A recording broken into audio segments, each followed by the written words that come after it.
Welcome to స్వతంత్ర TV. నా పేరు రహీం. ముందుగా హెడ్లైన్స్ చూద్దాం. ఒంటరిగా జగన్ని ఎదుర్కోలేక కూటమితో వస్తున్నారు. చంద్రబాబు బటన్ నొక్కితేనే పవన్ మాట్లాడుతున్నారన్న సజ్జల.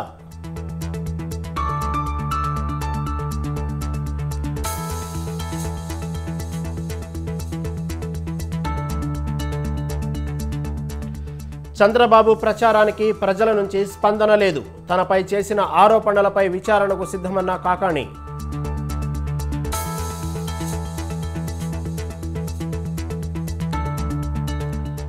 ఏపీలో కూటమి అభ్యర్థులకు చిరంజీవి మద్దతు. సీఎం రమేష్ పంచకర్లను గెలిపించాలని విజ్ఞప్తి.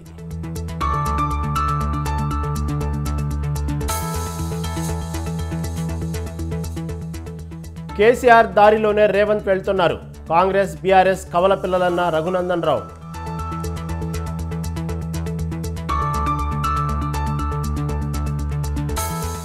ఐపీఎల్లో నేడు పంజాబ్ వర్సెస్ గుజరాత్. పంజాబ్ వేదికగా మ్యాచ్.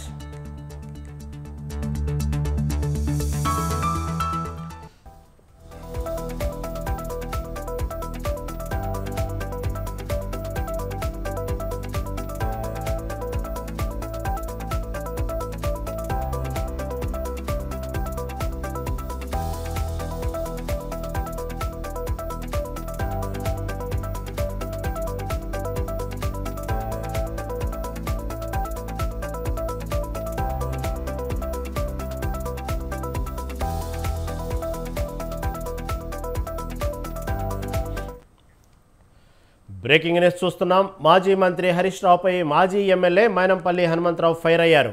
ఇంకా అధికారంలో ఉన్నామనే భ్రమతో హరీష్ రావు ఇష్టానుసారంగా మాట్లాడుతున్నారని ఆగ్రహం వ్యక్తం చేశారు. తుమ్మకుంట మున్సిపల్ పరిధిలోని అంతాయిపల్లి గ్రామంలో జరగబోయే సీఎం రేవంత్ రెడ్డి సభాస్థలాన్ని మాజీ ఎమ్మెల్యే సుధీర్ రెడ్డి, వజ్రేష్ యాదవ్తో కలిసి పరిశీలించారు.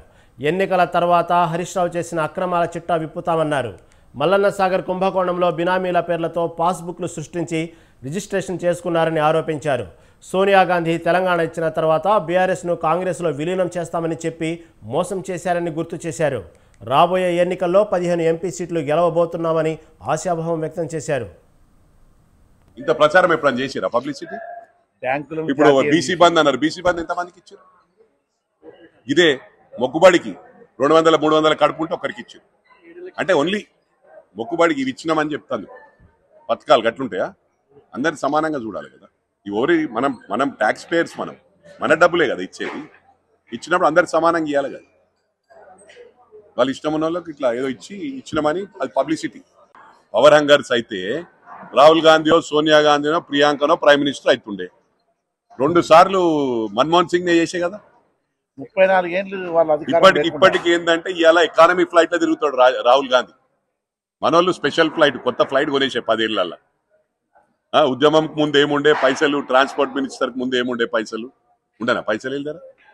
నేను చెప్పింది ఉట్టికి కాదు, రబ్బర్ చెప్పులు అనేది ఉట్టికి కాదు. మనోడు జైరాబాద్ లా పాలిటెక్నిక్ చేసిండు. అక్కడికి వెళ్ళి మాసప్ ట్యాంక్ ట్రాన్స్ఫర్ చేసిండు. అప్పుడు ట్రంక్ డబ్బా రబ్బర్ చెప్పులే. తర్వాత వెల్ మాస్టర్కి వచ్చింది, ఆడ ట్రంక్ డబ్బా రబ్బర్ చెప్పులు. ఉట్టికి నేను ఎందుకంటే నాకేం శ్లోక అంటే రబ్బర్ చెప్పులు వేసుకుంటోళ్ళు, ట్రంక్ డబ్బా వేసుకుంటోళ్ళు తక్కువ అని కాదు. అప్పుడు అట్లుండే, ఇప్పుడు ఎట్లా వచ్చినాయని అంతే అక్కడ క్వశ్చన్. దానికి ఏం చిన్నతనం కాదు. డిగ్నిటీ ఆఫ్ లేబర్ ఏ పని. నేను కేటీఆర్ కూడా ఎందుకన్నా డిష్ వాషింగ్ చేసిన అమెరికాలని. మరి అటువంటి ఇలా లక్షల కోట్లు వెళ్ళిపోయారు. ఫామ్ హౌస్లు, ప్రతి మాల్ల partnership. Power hungers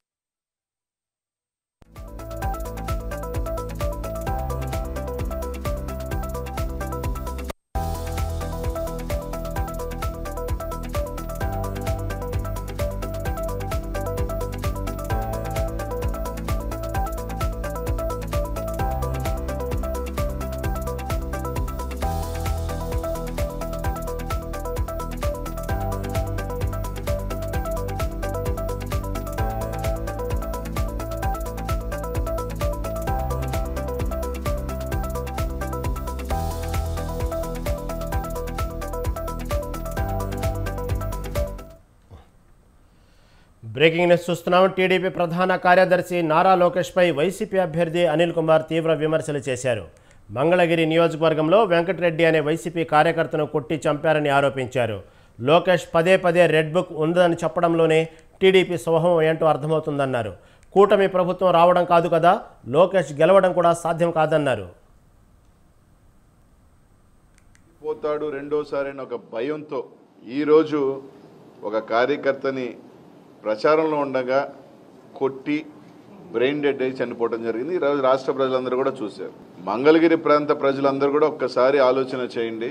Telugu Desam party అభ్యర్థిగా ఏదైతే పోటీ చేస్తున్న లోకేష్ ఇంకా గవర్నమెంట్ వస్తుంది అని కలగంటూ ఆ వచ్చే పరిస్థితి కూడా కనిపించట్లేదు. తాను కూడా గెలిచే పరిస్థితులు కనిపించకపోతుంటే ఏ విధంగా ఈరోజు ఆయన తిరుగుతూనే ఉన్నప్పుడే చూస్తా ఉన్నాం. నేను ఒక రెడ్ బుక్ పెట్టా, దాంట్లో పేర్లు రాయించాను, వస్తే నేను ఇది చేస్తాను అది చేస్తాను అంటే ఈరోజు రాకముందే తాను ఏం చేస్తాడు, వాళ్ళ మనస్తత్వం ఏంటి, వాళ్ళ మనోభావాలు ఏంటి అనేది మంగళగిరి నియోజకవర్గంలో వెంకటరెడ్డి అనే వ్యక్తిని కొట్టి చంపటమే దీనికి ఒక నిదర్శనం.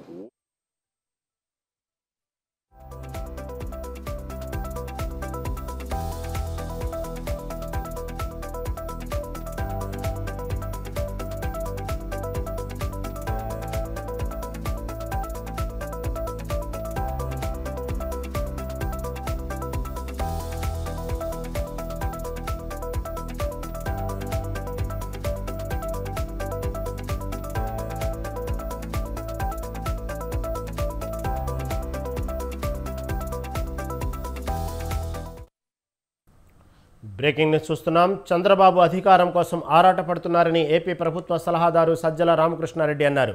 జగన్ను ఒంటరిగా ఎదుర్కొనగలగానే చంద్రబాబు కూటమిగా వస్తున్నారని అన్నారు. జగన్ ఒకవైపు, గుంట నక్కలు తోడేళ్లు ఇంకోవైపు ఉన్నాయన్నారు. పవన్ ఏ రోజు నాయకుడిలా వ్యవహరించలేదన్న సజ్జల చంద్రబాబు కోసమే పవన్ కళ్యాణ్ పార్టీ పెట్టారని ఆరోపించారు. చంద్రబాబు ఏం చెబితే పవన్ అది చేస్తారని అన్నారు. సార్వత్రిక ఎన్నికల్లో వైసీపీ ఘన విజయం సాధిస్తుందని, ఈసారి 151 కంటే ఎక్కువ సీట్లు సాధిస్తామని ధీమా వ్యక్తం చేశారు. కేవలం అధికారంలోకి రావడం కోసమే, పొత్తుల కోసం వెంపర్లాడి నానాజాతి సమితిలాగా తయారైన చంద్రబాబు కూటమి ఒకవైపు, పూర్తి వైఎస్ఆర్ కాంగ్రెస్ పార్టీ ప్రభుత్వం చేసిన మంచిని అజెండాగా తీసుకుని దీని మీద మీ బ్లెస్సింగ్స్ ఆశీస్సులు ఇవ్వండి అని జగన్మోహన్ రెడ్డి గారు ఒక్కరే, ఆయన వెనక ఈ సైన్యం, వైఎస్ఆర్ కాంగ్రెస్ పార్టీ సైన్యం. ఇది స్ట్రైట్ ఫైట్ ఈరోజు, అందుకు ఒప్పుకోవాలి. చంద్రబాబు నాయుడు ఏం చేశాడంటే ఈ నానాజాతి సమితిలో కనపడిన వాళ్ళందరినీ కలిసుకొని ఒక పక్క నిలబడి మనం ఏం చేసామో ప్రజలకు తెలియాలి, ఆ ప్రాతిపదిక మీదే ప్రజలు నిర్ణయం తీసుకోగలగాలి అనే ఆలోచన కలిగిన జగన్మోహన్ రెడ్డి గారు మా పార్టీ వైఎస్ఆర్ కాంగ్రెస్ పార్టీ ఒకరు. కాబట్టి ప్రజలు నిర్ణయం తీసుకోవడం అనేది చాలా సింపుల్ విషయం. తన ఆలోచనలో స్పష్టత ఎప్పుడు లేదు. తాను ఎందుకు రాజకీయాలు అనేది దీంట్లో అడుగు పెట్టాడో తెలియదు. బహుశా చంద్రబాబు నాయుడు కోసమే ఆయన పుట్టినట్టున్నాడు, చంద్రబాబు నాయుడు కోసమే ఆయన పెరిగినట్టున్నాడు, చంద్రబాబు నాయుడు కోసమే ఆయన అంకితమైనట్టున్నాడు జాతికి. చంద్రబాబు నాయుడు ఎక్కడ బటన్ నొక్కితే ఏ రకంగా చెప్పాలో అదే చేస్తాడు, బటన్ నొక్కకపోతే ఆగిపోతాడు. ఆయన నోట్లోంచి వచ్చే మాటలు చంద్రబాబు నాయుడు ఏం చెప్పమంటాడో చెప్తాడు, వద్దంటే ఆగుతాడు. కాబట్టి వాటికి ప్రత్యేకమైన విలువ ఇవ్వాల్సిన అవసరం లేదు. ఆయన మెచ్యూర్డ్గా మాట్లాడతాడు అనుకో, దాన్ని విశ్లేషించడం కంటే అంతగా మూర్ఖత్వం ఇంకోటి కూడా అవుతుంది. It is not about Chiranjeevi ఆరు ఇంకొకరు ఒక వ్యక్తిలో కాదు, మొత్తం శక్తులన్నీ ఏకమైనాయి ఆ పక్క. దానికి ఇంకొక ఇద్దరు వ్యక్తులు ఎక్కువ లోడ్ అయితే దానివల్ల ఒరిగేది. నిజంగా చెప్తున్నా కదా, ఈరోజు ఎంత హాయిగా ఉందంటే స్పష్టత ఉంది. ఆంధ్రప్రదేశ్ రాజకీయ స్క్రీన్ మీద, ఆ తెర మీద జగన్మోహన్ రెడ్డి గారు ఒక్కరు ఒకవైపు ఉన్నారు. మొత్తం తోడేళ్ళు, గుంట నక్కలు, నానా రకాల హైనాలు, ఇంకా ఏవో ఉన్నాయి ముళ్ళ. ఏపీలో ఎన్నికల వేళ కీలక పరిణామం చోటు చేసుకుంది. రాజకీయాలకు దూరంగా ఉంటానని ప్రకటించిన చిరంజీవి కీలక ప్రకటన చేశారు. ఏపీలో కూటమి నుంచి పోటీ చేస్తున్న అభ్యర్థులకు మద్దతు ఇవ్వాలని అభ్యర్థించారు. అనకాపల్లి, పెందుర్తి కూటమి అభ్యర్థులు సీఎం రమేష్, పంచకర్ల రమేష్ను గెలిపించాలని కోరారు. వారికి తన మద్దతు ప్రకటించారు.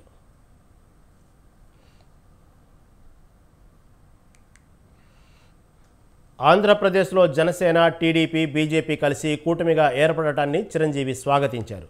ఇది మంచి పరిణామమని అన్నారు. చాలా కాలం తర్వాత ఇప్పుడే రాజకీయాలపై మాట్లాడుతున్నా, దానికి ప్రధాన కారణం తమ్ముడు పవన్ కళ్యాణ్ అని చిరంజీవి చెప్పారు. సీఎం రమేష్కు కేంద్రంతో మంచి సత్సంబంధాలు ఉన్నాయని చెప్పారు. అనకాపల్లి లోక్సభ నియోజకవర్గ అభివృద్ధికి ఎంతో ఉపయోగపడతాయని అభిప్రాయపడ్డారు. పంచకర్ల రమేష్ ఆశీస్సులతో రాజకీయంగా అరంగేట్రం చేశారని గుర్తు చేశారు. రాజకీయాల గురించి ప్రస్తావించడం అనేది చాలా సంవత్సరాల తర్వాత మళ్ళీ ఇదిగో ఇప్పుడే జరుగుతుంది. దానికి ప్రధానమైన కారణం తమ్ముడు పవన్ కళ్యాణ్, అలాగే చంద్రబాబు నాయుడు గారు తెలుగుదేశం నుంచి, బీజేపీ నాయకత్వం వీళ్ళందరూ ఒక కూటమిగా ఏర్పడ్డారు. అది చాలా సంతోషం, మంచి పరిణామం. ఈ సందర్భంగా మరీ ముఖ్యంగా ఈ రోజున నేను ఇట్లాగా మాట్లాడడానికి ప్రధానమైన కారణం నా మిత్రుడు, చిరకాల మిత్రుడు సీఎం రమేష్, అట్లాగే పంచగల్ రమేష్ రాజకీయంగా అరంగేట్రం చేసింది నా బ్లెస్సింగ్స్ తోటి. అది తను. అలాంటి పంచగల్ రమేష్ అండ్ సీఎం రమేష్ గారు వీరు నాకు కావలసిన వాళ్ళు ఇద్దరు కూడాను అనకాపల్లి కాన్స్టిట్యున్సీలో ఎంపీ క్యాండిడేట్గా, అలాగే పెందుర్తి ఎమ్మెల్యే క్యాండిడేట్గా వీరు నిలబడటం అన్నది నాకు చాలా సంతోషంగా ఉంది. ఎందుకంటే ఇద్దరు చాలా మంచి వాళ్ళే కాకుండా సమర్థవంతులు. ఇలాంటి వాళ్ళు అలాంటి కాన్స్టిట్యున్సీకి, దాని అభివృద్ధికి ఎంతగానో దోహదపడతారు అన్న నమ్మకం నాకు చాలా ప్రగాఢంగా ఉంది. ముఖ్యంగా సీఎం రమేష్ గారికి కేంద్రంతో ఉన్నటువంటి సంబంధాలు, అనుబంధం ఇది మరీ మరీ ప్రత్యేకం. నాకు అది ఎప్పటి నుంచో తెలుసు. వారి గురించి నేను వింటూనే ఉన్నాను, చూస్తూనే ఉన్నాను. అండ్ ముఖ్యంగా ఆ కాన్స్టిట్యున్సీ, అనకాపల్లి కాన్స్టిట్యున్సీ అభివృద్ధికి ఈయన పరిచయాలు, కేంద్రంతో ఈయనకున్న సత్సంబంధాలు ఎంతో ఉపయోగపడతాయి. తద్వారా రమేష్ అలాగే మిగతా ఎమ్మెల్యేలు అందరూ కూడా ఎవరైతే అభివృద్ధి చేయాలి ఆయా ఎమ్మెల్యే నియోజకవర్గాలు అనుకున్నారో అవన్నీ కూడా సజావుగా సాగిపోతాయంటానికి దాని వెనకాల సీఎం గారి కృషి డెఫినెట్గా ఉంటుందంటే ఎలాంటి సందేహం లేదు. అండ్ వీరి నాయకత్వంలో మిగతా వాళ్ళ ఎమ్మెల్యేలు అందరూ కూడాను కలిసికట్టుగా అనకాపల్లి అభివృద్ధికి ఎంతగానో దోహదపడతారు అండ్ రిజల్ట్ చూపిస్తారన్న ప్రగాఢ విశ్వాసం ఉంది. కాబట్టి వీళ్ళిద్దరి గురించి ఈరోజు ప్రస్తావిస్తున్నాను. మీ అందరి ఆశీస్సులు వీళ్ళకి ఉంటాయని ప్రగాఢంగా నమ్ముతూ సెలవు తీసుకుంటున్నాను. ప్లీజ్ వారిని గెలిపించండి. అనకాపల్లి నియోజకవర్గం యొక్క అభివృద్ధిని మనందరం చూస్తాం. టీడీపీ అధినేత చంద్రబాబుపై మంత్రి కాకాణి గోవర్ధన్ మండిపడ్డారు. చంద్రబాబు ప్రచారానికి ఎలాంటి స్పందన లేదని, సోమిరెడ్డి మాటలనే చంద్రబాబు చెప్పారన్నారు. చంద్రబాబు సీఎంగా ఉన్నప్పుడు సర్వేపల్లికి ఏం చేశారని ప్రశ్నించారు. చంద్రబాబు చేసిన ఆరోపణలపై తాను విచారణకు సిద్ధమన్నారు. సర్వేపల్లిలో అభివృద్ధిని చూస్తే చంద్రబాబు ఆశ్చర్యపోతారన్నారు. చంద్రబాబుపై అనేక అభియోగాలు ఉన్నాయని, వాటిపై విచారణకు సిద్ధమా అంటూ సవాల్ విసిరారు కాకాణి గోవర్ధన్. ఇక్కడికి వచ్చావు, నీకు ఎట్టుండాలి? మామూలుగా ఇక్కడ నిజంగా అవినీతి జరిగి ఉంటే, అభివృద్ధి జరగకపోయిందంటే నీకు జన నీరాజనం పట్టాలి కదా. ఎందుకు నీ ముఖాన్ని ఉమ్మేసి నేను మొహం చూసకుండా జనం రాకుండా ముగిచ్చారు? దానికి సమాధానం ఆలోచన చేసుకో.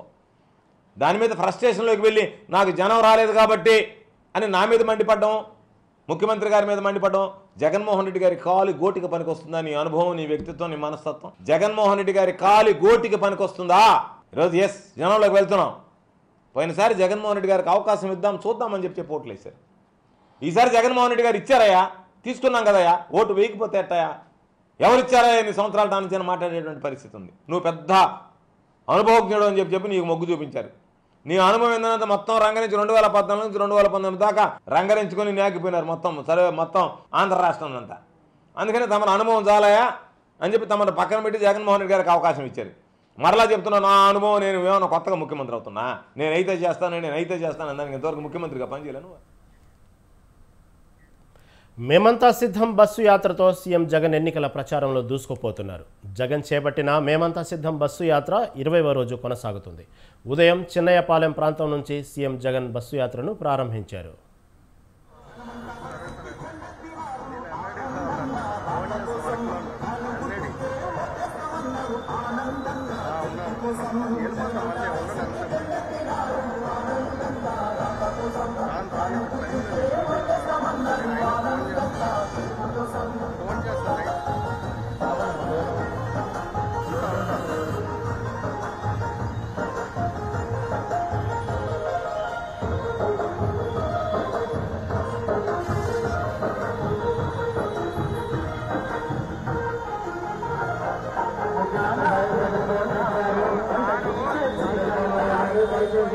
ప్రజలందరూ కూడా ఫ్లైఓవర్ పైకి వచ్చిన ఆయన ముందుకు వస్తున్నారు.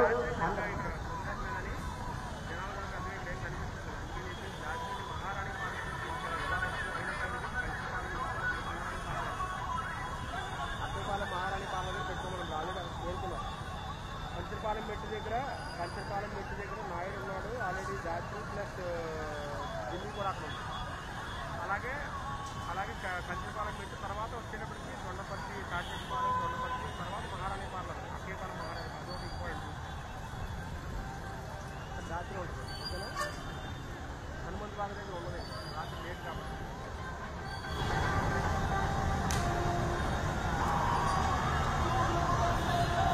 ఓకే అన్నాడా ఏమన్నాడా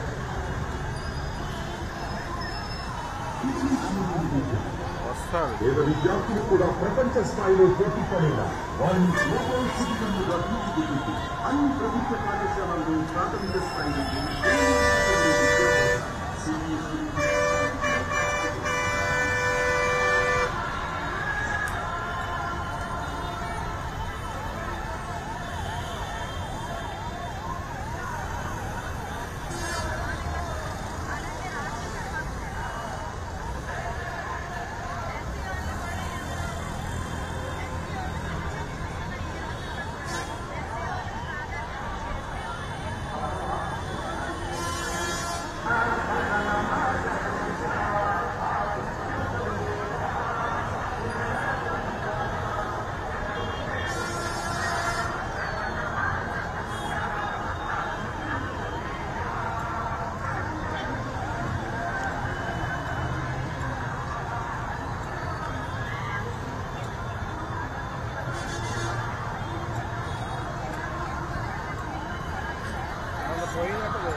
మళ్ళీ గ్యాప్ వస్తుంది కదా మధ్యలో.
సారు ఇటు సైడ్ వచ్చారు, ఆగారు సార్.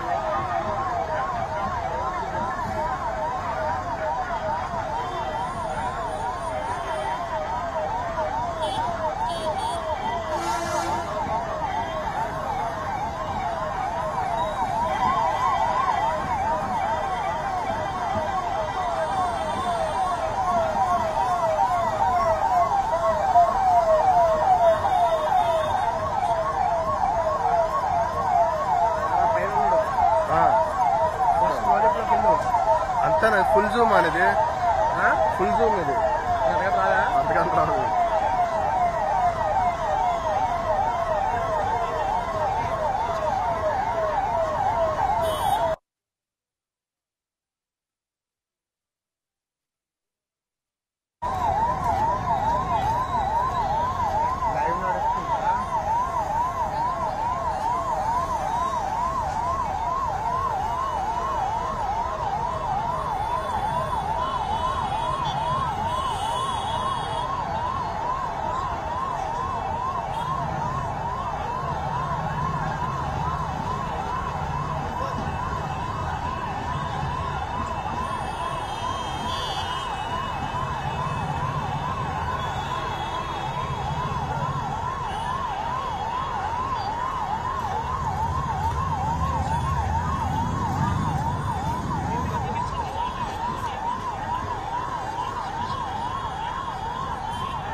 కొండ పెట్టారు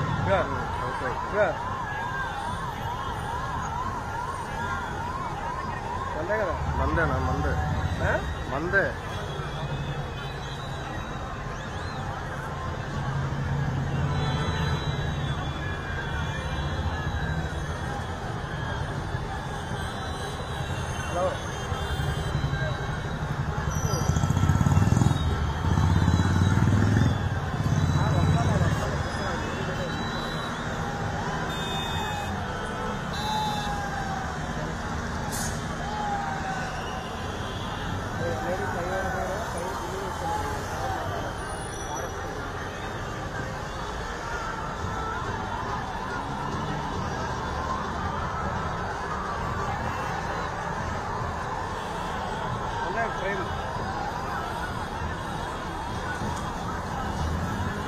అదే మొత్తం.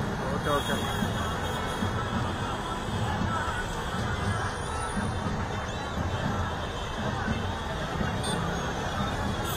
ఇక్కడ పెట్టుకున్నాం కాబట్టి మనకి ఏం అవసరం ఉంది. అదే దూరంగా మాది కూడా రాష్ట్రం బాగుంటుందా?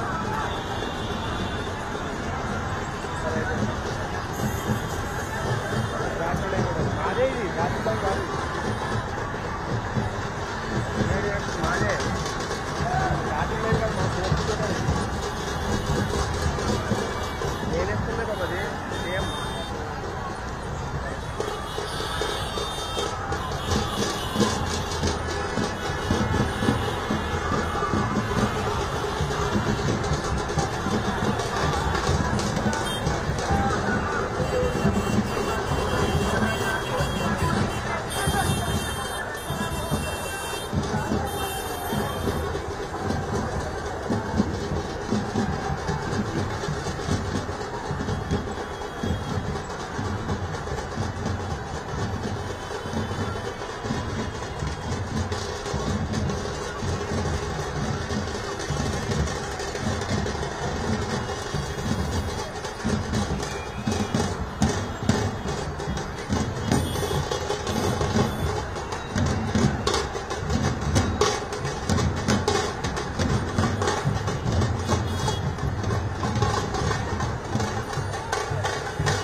కాంగ్రెస్ పాంచ్ న్యాయ్ పార్లమెంట్ ఎన్నికల మేనిఫెస్టోపై బీజేపీ ఎంపీ లక్ష్మణ్ విమర్శలు చేశారు. కాంగ్రెస్ న్యాయపత్రాన్ని అన్యాయపత్రంగా ప్రజలు భావిస్తున్నారని ఎద్దేవా చేశారు. ముస్లిం లీగ్ మాదిరిగానే కాంగ్రెస్ పార్టీ మేనిఫెస్టో ఉందన్నారు. బీజేపీది వికాస భారత్ నినాదమని, కాంగ్రెస్ పార్టీది విభజిత భారత్ నినాదమని విమర్శించారు. ఓట్ల కోసమే 6 గ్యారెంటీల పేరుతో కాంగ్రెస్ ప్రజలను మోసం చేస్తుందని ఫైర్ అయ్యారు. కాంగ్రెస్ ఉచితాలు, గ్యారెంటీ హామీలను నమ్మొద్దని ప్రజలకు పిలుపునిచ్చారు. నిన్న కేసీఆర్ గారు చెప్తా ఉన్నారు, బీఆర్ఎస్ నాయకులు 25 మంది కాంగ్రెస్ ఎమ్మెల్యేలు నాతో టచ్లో ఉన్నారని, వారు చెప్పినటువంటి 24 గంటల్లోనే టీఆర్ఎస్ ఎమ్మెల్యే కాంగ్రెస్ టచ్లోకి వెళ్ళిపోయారు. రాజేంద్ర నగర్ ప్రకాష్ గౌడ్ ఆ రకంగా కాంగ్రెస్ పార్టీ ఏమో రేవంత్ రెడ్డి గారు వారు చాలా స్పష్టంగా మా కాంగ్రెస్ ఎమ్మెల్యేలు ముట్టుకుంటే మరి మాడి మస్ అయిపోతారు, నేను హై టెన్షన్ వైర్లా కాపలా ఉంటానని. లోక్సభ ఎన్నికల్లో తెలంగాణ బీజేపీ దూకుడు పెంచింది. నామినేషన్ల దాఖలకు గడువు ఈ నెల 25వ తేదీతో ముగియనుండటంతో పలువురు బీజేపీ అగ్రనేతల ప్రచారం నిర్వహించనున్నారు. బీజేపీ అధినేత కేంద్ర హోంమంత్రి అమిత్ షా ఏప్రిల్ 25న రాష్ట్రంలో పర్యటించనున్నారు. ఈ సందర్భంగా ఆయన వరంగల్తో పాటు 2-3 చోట్ల ప్రచారంలో పాల్గొనే అవకాశం ఉంది.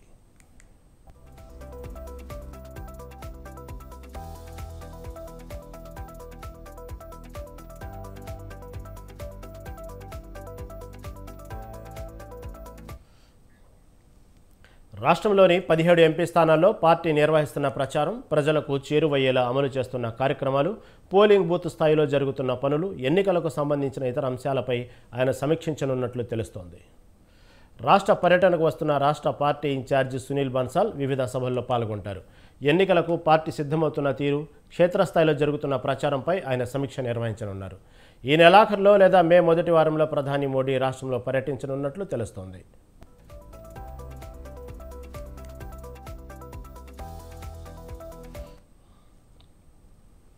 పార్టీ లోక్సభ అభ్యర్థుల నామినేషన్ దాఖలు కార్యక్రమాలకు పలువురు కేంద్ర మంత్రులు, జాతీయ నేతలు హాజరు కానున్నారు. తెలంగాణలో 10 నుంచి 12 సీట్లు గెలుచుకోవడంపై నాయకత్వం దృష్టి సారించింది. అందులో భాగంగా ప్రధాని మోదీ 3-4 సభలు, రోడ్ షోల్లో పాల్గొంటారని సమాచారం. బీజేపీ జాతీయ అధ్యక్షుడు జేపీ నడ్డా కూడా ఈ నెలాఖరు లేదా మే 10న రాష్ట్రానికి వస్తారని పార్టీ నేతలు చెబుతున్నారు. జాతీయంగా ప్రచారానికి మోడీ, అమిత్ షా, నడ్డా, కేంద్ర మంత్రులు, బీజేపీ పాలిత సీఎంలు వస్తారని తెలుస్తోంది.